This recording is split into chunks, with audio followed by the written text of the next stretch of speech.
वालेकुम जनाब। Blogging class का रीकैप समराइज वर्जन। और आज की नशिस्त में जैसे स्क्रीन में देख रहे हो हमने डिस्कस किया नीश क्या होती है। नीश होती है area of interest.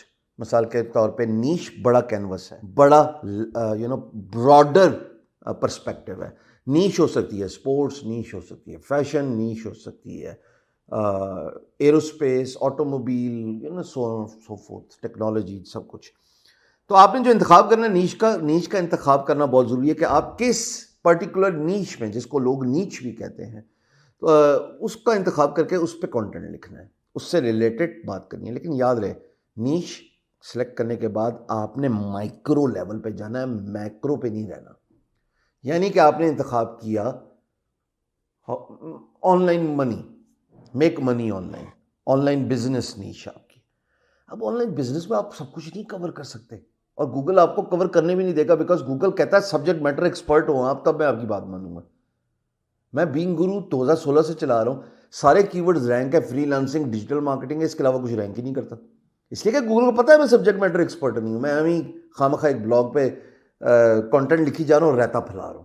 So niche micro level online business, उसके नीचे चले गए लेट्स से इंटरनेट बिजनेस में फ्रीलांसिंग, और फिर फ्रीलांसिंग को पूरा कवर किया, डिजिटल मार्केटिंग पूरा कवर किया, यूट्यूब पूरा कवर किया, ब्लॉगिंग पूरा कवर किया। सो माइक्रो लेवल, नीचे जाके drill down. Sports broader canvas है, क्रिकेट स्पेसिफिक नीश है। क्रिकेट के अंदर भी स्पेसिफिक अगर जाना चाहते हो तो टूर्नामेंट हो गया, जैसे अभी T20 का फाइनल हमने खेला, माशाल्लाह well fought, boys played well. So नीश का इंतखाब जो है वो करना बहुत ज़रूरी है। उसके बाद जनाब टॉपिकल कवरेज, नहीं ट्रॉपिकल कवरेज। असल जो उस्ताद है ना, जो मेरे दोस्त, जो में से हमने जिसके साथ इकट्ठे बैठ के SEO सीखी, वो ट्रॉपिकल बोलता था और वो दूसरा लफ्ज़ बोलता है ई-कॉमर्स। तो मैंने कल देखा कमेंट में एक दो दोस्तों ने मजाक उड़ाया, तो ट्रॉपिकल कवरेज यानी कि टॉपिकल कवरेज, टॉपिक उस नीश से रिलेटेड सारे के सारे इनसाइड आउट कवर होने चाहिए। जब मैंने डिसाइड कर लिया माइक्रो नीश फ्रीलांसिंग है, तो फिर अपवर्क भी पूरा कवर होगा, प्रोफाइल बनाने से लेके प्रपोजल भेजने तक। फाइवर भी पूरा कवर होगा, 7 गिग्स बनाने से लेके पूरे ऑर्डर लेने तक, बाय रिक्वेस्ट, यानी क्या करना चाहिए क्या नहीं करना चाहिए। तो टॉपिकल कवरेज ना ट्रॉपिकल कवरेज बड़ी ज़रूरी है जी। सॉल्व करें प्रॉब्लम, इसमें आप लोगों के मसाइल का हल ढूंढें और उनको उनका सोल्यूशन दें। बिकॉज लोग जब गूगल पे आते हैं तो सवाल पूछ रहे होते हैं, 4 W's और 1 H, what, where, when, why, और एक H, how. What is freelancing? Where can I learn freelancing? Why is freelancing so popular? How can I learn freelancing? तो ये 4 W's और एक H। इसके बाद कीवर्ड सिलेक्शन पे हम आए जी। कीवर्ड सिलेक्शन बड़ा हमने तफसीलन डिस्कस किया हुआ है हर एस्पेक्ट को। मिसाल के तौर पे ये मेरी स्क्रीन में लिखा आ रहा है सेंटा क्लारा इंश्योरेंस, अभी मैंने चूंकि ओपन किया हुआ है, समराइज वर्जन क्लास में, तो फ्रीलांसिंग से रिलेटेड बात हो रही थी। ये मेरा एक कारोबार है अपने पार्टनर के साथ। तो सेंटा क्लारा इंश्योरेंस पे हम काम कर रहे थे, हम कीवर्ड सर्च कर रहे थे, हमें पता लगा जनाब कि सारे कीवर्ड्स हैं। तो कीवर्ड का इंतखाब करते हुए गौर कीजिए, वॉल्यूम अच्छा हो, CPC लगा हो और उसका SD कम हो। जब आपको ये पैरामीटर्स मिल जाएंगे तो there is a good chance कि you have found related relevant excellent keywords. 50 keyword select करो जो ग्रीन एरिया में फॉल कर रहे हो, या 40 SD, जो चौथा कॉलम है 40 SD। ये पूरा मैं SD पिछली निशस्त में जो कि SEO की क्लास है उसमें पूरा समझा के आऊँ। अब तो ये ब्लॉगिंग की बात हो रही है, इसको दोबारा नहीं रिपीट करूँगा। अगर आपने नहीं देखी हुई तो आप वो वीडियो ढूंढ लें, वो हाजा के पेज पे भी पड़ी हुई है, वो ग्रुप हमारे LCD में पड़ी है, हाजा के YouTube पे भी पड़ी है, मेरे YouTube पे भी पड़ी हुई है। तो भाई साहब जाके उस कीवर्ड को ढूंढ लें। चौथी बात, कीवर्ड सिलेक्शन करने पे बात ख़त्म नहीं होती कि आपने कीवर्ड फाइंड कर लिया और फिर आप कंटेंट लिखेंगे। एक्चुअली उसका सर्च इंटेंट देखना भी बहुत ज़रूरी है। मिसाल के तौर पे अब मैं काम कर रहा हूँ एक कीवर्ड पे, और वो है पहले मैं कीवर्ड सर्च करके दिखा देता हूँ ताकि और क्लैरिटी हो जाए। कीवर्ड है जनाब, मैंने स्टार्ट किया फ्रीलांसिंग से, राइट। कंट्री में सेलेक्ट कर रहा हूँ पाकिस्तान। ये थोड़ा सा एक्सप्लेन करना ज़रूरी है ताकि आपको पता लगे कि स्टार्टिंग पॉइंट करता है। स्टार्टिंग पॉइंट मेन कीवर्ड से होता है जब कीवर्ड रिसर्च कर रहे हो। तो मैंने फ्रीलांसिंग सर्च किया, पाकिस्तान कंट्री है जी। अब फ्रीलांसिंग से रिलेटेड वो मुझे बहुत सारे कीवर्ड आइडियाज़ दे रहा है, रेलिवेंट आइडियाज़ एंड सजेशंस दे रहा है। और उसमें से आप देख रहे हैं कि freelance meaning in Urdu, freelance meaning, freelancing websites. अब मैंने फ्रीलांसिंग वेबसाइट्स पे क्लिक किया। मैं चाहता हूँ इससे रिलेटेड कीवर्ड आइडियाज़ मुझे मिल जाएं, तो मुझे और सारे मिल रहे हैं कि जनाब पाकिस्तान में फ्रीलांसिंग वेबसाइट्स इन पाकिस्तान 1900 वॉल्यूम है। CPC यानी कि एडवर्टाइज़र उस पर पैसे लगा रहा है और जनाब आली ग्रीन एरिया में फॉल करता है या 40 से नीचे है। तो मैं इस कीवर्ड को लेके चला गया गूगल में, फ्रीलांसिंग वेबसाइट्स इन पाकिस्तान। जो गूगल में लेके जाने का मकसद है वो ये चेक करना है कि सर्च इंटेंट क्या है, किस तरह का कंटेंट नज़र आ रहा है इस कीवर्ड पे। जब मैं गूगल पे लेके आया तो मुझे पता लगा कि जनाब यहाँ पे ब्लॉग्स भी हैं और यहाँ पे वेबसाइट्स भी हैं, यहाँ पे फ्रीलांस मार्केट प्लेसेस भी हैं। और जो चीज़ मुझे देखनी है वो ये कि डोमेन अथॉरिटी क्या है। अब अगर 8 डोमेन अथॉरिटी, 20 डोमेन अथॉरिटी, जो कि एक याद है पिछली वीडियो में ये नापने का पैरामीटर है फ्रॉम 1 to 100। डोमेनिटी is a mixture of many attributes. कितने कीवर्ड एक डोमेन के रैंक हुए हैं, वो डोमेन कितनी पुरानी है, उस पर ट्रैफिक कितनी आ रही है, मुख्तलिफ पैरामीटर्स हैं। ये MOZ एक कंपनी है जिसका पैरामीटर है, पर उसको समझने की जरूरत नहीं है।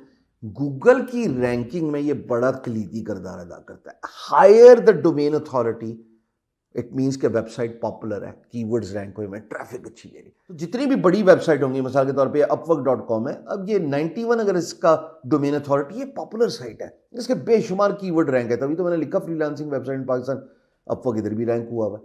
तो अगर कोई 8 डोमेन अथॉरिटी है, जैसे ये साइट नजर आ रही है, इसका मतलब ये नई साइट है, इसके कीवर्ड रैंक नहीं है, इसका मतलब इसका कंटेंट जो है वो अभी ग्रो कर रहा है, ये डोमेन नहीं है, सो एंड सो फोर्थ, बड़े पैरामीटर्स हैं।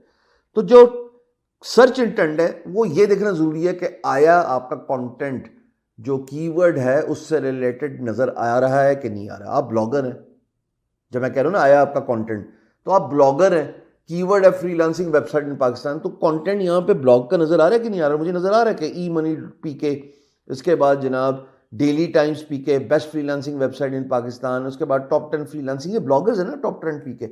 और इनके जो डोमेन अथॉरिटी है वो अगर 60 से नीचे है तो it is worth taking a try. But ज़हन में रहे कि एटलीस्ट 4 वेबसाइट्स लो डोमेन अथॉरिटी की हों सर्च इंटेंट में। सिर्फ एक से बात नहीं बनेगी, 4 वेबसाइट्स। तो जब 4 होंगी तो जाएं, लिखें अपना कंटेंट और उसमें ये कीवर्ड इंक्लूड कर लें। फिर हमने बात की जनाब कंटेंट क्रिएशन की। इमेज आपके सामने नजर आ रहा है, इसमें हम 3 बातें काबिल गौर हैं कि आपका सब्जेक्ट मैटर एक्सपर्ट होना। गूगल कहता है कि अगर आपको पूरी अथॉरिटी है, पूरा जानकारी है, मालूमात है, तो आप सब्जेक्ट मैटर एक्सपर्ट हैं, तभी वो आपका कंटेंट रैंक करता है कंटेंट क्रिएट करते हुए।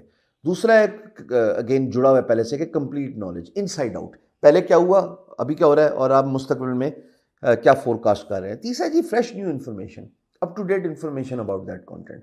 तो ये 3 चीज़ें बड़ा कलीदी किरदार अदा करती हैं जब आप अपना कंटेंट क्रिएट करें। लेकिन याद रहे कंटेंट क्रिएटिव होना चाहिए, इंगेज करें। अब जब इंगेजमेंट की बात होती है तो हम आगे चलते हैं जनाब। 3 किस्म के ब्लॉग्स होते हैं, एक होता है रेगुलर ब्लॉगिंग, नॉर्मल वेबसाइट जैसे beinguru.com, फिर इवेंट ब्लॉगिंग जैसे अभी फीफा का वर्ल्ड कप आने वाला है।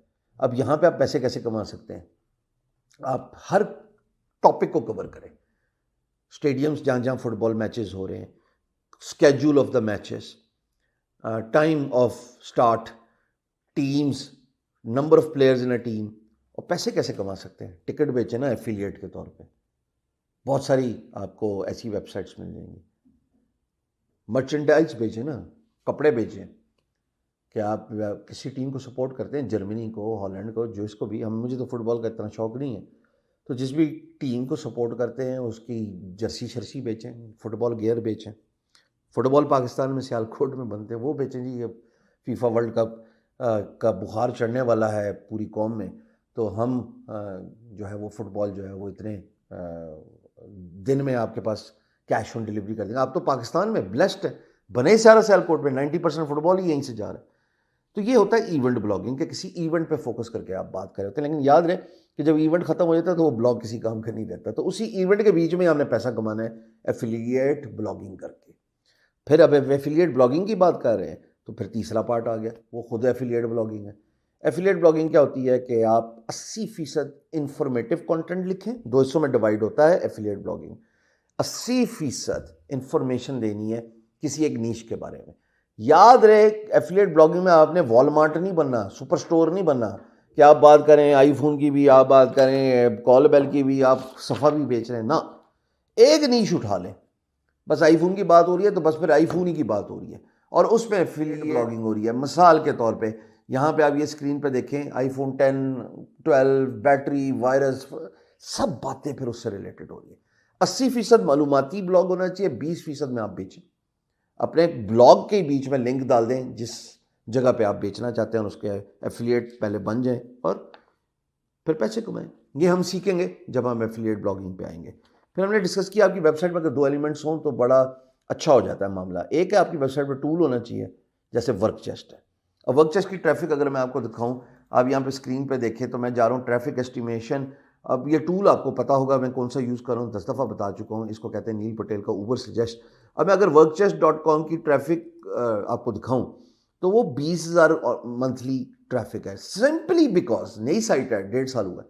सिंपली बिकॉज ये देखो इतनी बड़ी स्पाइक आ रही है और ऊपर ग्राफ जाई जा रहा है, इसलिए कि इसमें टूल है।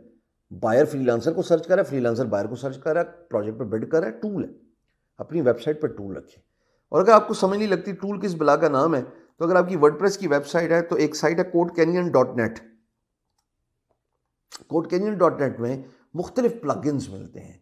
अगर आप इंगेजमेंट बढ़ाना चाहते हैं, आपका कोई भी काम है, आप ग्राफिक डिज़ाइनर हैं, एसईओ है, आप ट्रैवल एजेंसी, आपकी फ़ोन कंपैरिजन, आप कुछ भी करना चाहते हैं, यहाँ पे सर्च कर लें तो आपको बहुत कुछ मिल जाएगा। मिसाल के तौर पर अगर मैं ट्रैवल खाली सर्च करता हूँ तो वर्डप्रेस के बेशुमार प्लगइन्स मिल जाते हैं जी। ये सारे प्लगइन्स हैं, रिएक्ट नेटिव के भी हैं, वर्डप्रेस के भी हैं, आप इंस्टॉल कीजिए। वूकॉमर्स यानी वर्डप्रेस, तो यशी करें जी। दूसरा काम जो एलिमेंट आपकी वेबसाइट होना चाहिए वो हाउ टू जब होता है ना, तो गूगल ये समझता है कि आप लोगों को एजुकेट कर रहे हैं, और वो जब आप एजुकेट कर रहे होते हैं तो उसमें आप सारे टॉपिक्स कवर कर लेते हैं। मेरी एक फेवरेट वेबसाइट है macrumors.com। ये मैक से रिलेटेड, एप्पल की कंपनी से रिलेटेड सारी बातें कर रहा है। मिसाल के तौर पर मैं हाउ टूज़ पे जाता हूँ मैक रूमर्स पे, तो ये आईफोन की भी बात कर रहा है, आईफोन 14 उसके प्रॉब्लम्स, ये आईपैड की भी बात कर रहा है, ये मैक की भी बात कर रहा है, ये मैक ओएस की भी बात कर रहा है, ये ग्रुप नोटिफिकेशन आईओएस की भी बात कर रहा है। ये जो चीज़ें मैक ओएस, आईपैड, आईफोन, जो भी इश्यूज मैक से रिलेटेड हैं इसने कवर किए। मैं हाउ टूज़ में एजुकेट कर रहा है। आपकी वेबसाइट में एजुकेशन होनी चाहिए। आप फ्रीलांसर हैं, ग्राफिक डिज़ाइनर हैं, वेब डेवलपर हैं, कंटेंट राइटर हैं, आप हाउ टूज़ का सेक्शन अपनी वेबसाइट पर डाल के लोगों को एजुकेट कर सकते हैं। बड़ा अमेजिंग वे है। ये 2 टूल्स रखिए अपनी वेबसाइट पे, 2 एलिमेंट्स रखिए, एक टूल हो और दूसरा हाउ टूज़, एजुकेट करें। हाउ टूज़ में फिर जो मैंने सॉल्विंग प्रॉब्लम कवर किया था ट्रॉपिकल कवरेज में, ट्रॉपिकल कवरेज में, क्योंकि कल किसी ने मुझे उसको फन लग रहा था कि शायद मुझे पता नहीं है, और भाई ऐसे ही है जैसे ई कॉमर्स है वो it is e commerce at the end of the day. ऐसे ही है जैसे हम पाकिस्तानी लेबॉर्टरी बोल रहे होते हैं, it is laboratory. So 4 W's and 1 H होना चाहिए आपके हाउ टू में। एजुकेट करें ना, आपका मसला हल हो जाएगा। गूगल सर्च इंजन है, लोग सर्च करके आ रहे हैं। अगर आपने सर्च का जवाब दे दिया, लाइफ छिंगा लाला। आखिरी बात, ब्लॉग स्ट्रक्चर। ब्लॉग स्ट्रक्चर बड़ी इजी चीज़ है जनाब। अपनी हायरार्की में रहें, और जब आप बात कर रहे हो तो उसी हायरार्की से बाहर नहीं निकलना। अगर आपकी कैटेगरी है आईफोन, बस आईफोन के नीचे जिस तरह लेफ्ट साइड पर नजर आ रही है, सैमसंग जिस तरह लेफ्ट साइड पर नजर आ रहा है, इसी को कवर करना है। राइट साइड मैंने इसलिए लिखी हुई है ताकि तक लोग मीम बना लें। इन्हों तो कुछ पता ही नहीं। वो कल परसों मैं देख रहा हूँ, ज़रा 2 चक्कर उसको जोश चढ़ा है, तो मैंने कहा पूरा कर दूँ। वो गूगल मैंने लिखा है जी इसके नीचे सैमसंग वगैरह, मुझे पता वो यही पिक करेंगे, लेकिन ये गलत है, ऐसे नहीं करना। ये आपके लिए जो कि वीडियो सुन रहे हैं, देख रहे हैं, गलत है। कैटेगरी के अंदर रहना है। अगर आप बात करें फ्रीलांसिंग की, तो डिजिटल मार्केटिंग बीच में नहीं आएगी, यूट्यूबिंग नहीं आएगी, फिर आएगा अपवर्क, फाइवर, गुरु, वर्कचेस्ट, पीपल पर आवर। अगर आप आईफोन की बात करें तो सारे आईफोन से रिलेटेड मामलात, वाक़ियात, एहसासात, जज्बात, नगमात आईफोन के नीचे ही जाएंगे, और फिर आपस में इंटरलिंकिंग होगी। इंटरलिंकिंग क्या है? वो जब हम एसईओ की पहली क्लास के बाद हमने हल्का सा जिक्र किया ऑन पेज एसईओ। जब हम ऑन पेज एसईओ सीखेंगे तो आपको इंशाल्लाह लग समझ जाएगी। बल्कि मैं तो कहता हूँ अब तो मुझे नज़र आ रहा है कि फ़र्क पड़ना शुरू हो गया है। This is blogging class, image आपके सामने नज़र आ रहा है। I see you around in the next video. Love you all.